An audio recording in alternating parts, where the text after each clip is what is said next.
Работниците од загубарот Еврокомпозит, кои веќе цел месец се на принуден одмор, а плата не примаат со месеци, биле излажани дека нивно и на нивните колеги кои заминаа како технолошки вишок, државата ќе им ги исплати долговите на име придонеси.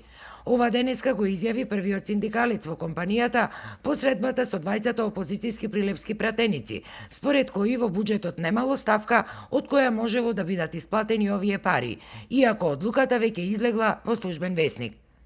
Најверојатно сме биле излажани. Значи не било поминато во ребалансот на буџетот.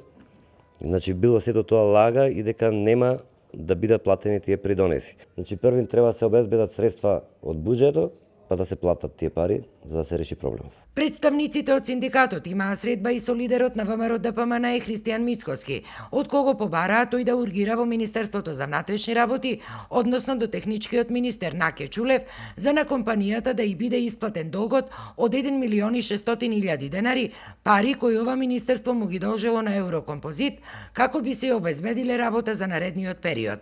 Ние бараме да не ги доисплатат парите, со тие пари ние да ги докупиме материјалите и да го завршиме тој договор. Таму е ситуацијата алармантна, станува збор за долгови повеќе од 5 милиони евра и кон вработените и кон доверителите.